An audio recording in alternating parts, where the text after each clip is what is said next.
Ito pala guys yung dahilan kung bakit naglilibot ang hakbang maisog sa kanilang ginagawang demolition job at black propaganda dito sa ating Pangulo. Ito yun guys, oh.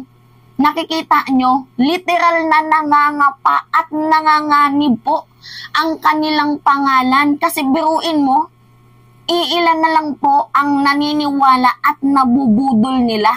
Kung kaya't makikita nyo guys yung kanilang ginagawa, no?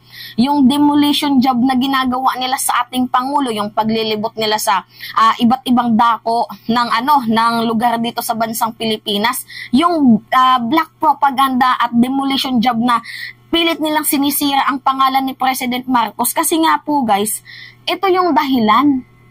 Yan o, nakikita nyo yan? Yan. Yan na lang po yung naniniwala sa kanila. Kaya nga po, naghahabol na sila. 'Di ba? Nakikita niyo yan, guys. Talagang literal na kailangan nilang lakarin, kapain ang kanilang pangalan. Pero hindi sa magandang pamamaraan. Gusto nila yung uplift yung name nila tapos mahila pababa, downfall ba? Itong si President Marcos. Kasi nga, guys, meron pa pong 45%, yan po guys yung 45% na undecided. Ito naman yung sa opposition, traditional opposition, kila Lenny at Kiko, meron lamang po silang 4%. Anyway, itong nasa na yan guys, nakikita niyan, itong 45% na yan, yung kulay green na yan, hindi naman po lahat dyan ayaw kay President Marcos. Kasi nandyan po guys yung mga taong undecided, which is yung mga tahimik din. Nandyan po guys yung mga tahimik sa politika, yung mga nagsasalita lang kapag malapit na yung eleksyon. Tingnan nyo yung INC, dito din napapaloob yan guys sa 45%. Kikita niyo yung chart na yan. At nandito din po guys yung ayaw dito sa tatlo na yan. Yung mga undecided ba, nandyan po yan guys. Kaya itong 45% na to, nakikita niyo yan, ito po yung tinatrabaho ng kampo nila Duterte na papaniwalain sa kanilang mga pambubudol, sa kanilang mga ideolohiya. Paano kasi mga buraot itong mga Duterte na to? 'Di ba? Imagine mo sarili nating bayan ipinagkakanuno nila. Kaya sino ba naman ang gugustuhin na pumasok dito sa 20% na to? Ito guys yung sa President Marcos yung mga diehard na to, hindi pa dito kasama guys yung mga yung mga Marcos supporters lang. Itong mga diehard na to, yan, mga diehard na yan, 'di ba? 30%. Ilan? 31%. Skupo. 'Di ba? Yan yung sinasabi ko sa inyo. Na kahit anong gawin yung paninira, kung nakikita ng sambayan ng Pilipino ang trabahong ginagawa ng ating Pangulo, hindi effective yung demolition job na ginagawa nyo, bagkus nagiging katawa-tawa na lang kayo. 'Di ba yung 20% na ng mga Duterte na yan sa ginagawa ng ng hakbang maisog na demolition job, mas lalo pang mababawasan yan kasi alam nyo guys, tingnan nyo yung mga issue ngayon, yung sa secret deal, 'di ba? Mayroon silang kapangyarihan pero yung sarili nating bayan pinagkakanuno nila. Tapos yung nangyari dito kay Trillanes, 'di ba, na nanalo si Trillanes sa sa Supreme Court dito sa sa revocation ng amnestia. Ano yung mensahe nun guys? Na yung mga Duterte kapag meron po silang kapangyarihan, talagang ginagamit nila para sa mga nagki-criticize at mga kumakalaban sa kanila. 'Di ba, para hindi sila mabuko, para hindi sila mabisto sa kanilang mga ginagawang katarantaduhan. Kaya inuunahan na nila, pinapatahimik nila yung mga nagki-criticize sa kanila.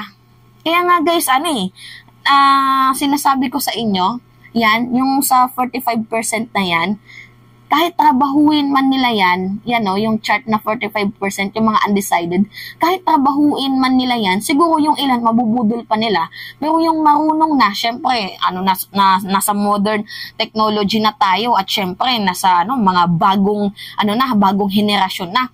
Yung mga katulad namin kabataan, hindi na po kami, nabubudol. Diba? Nangako, 3 to 6 months, mauubos ang droga. Pangako yun guys, Hindi naman pala nangyari. 'Di ba yung kay President Marcos na binabato nila na 20 pesos na kilo ng bigas, ano po yun guys? Pangarap po yan ng ating presidente. Yan po yung goal, yan po yung objective.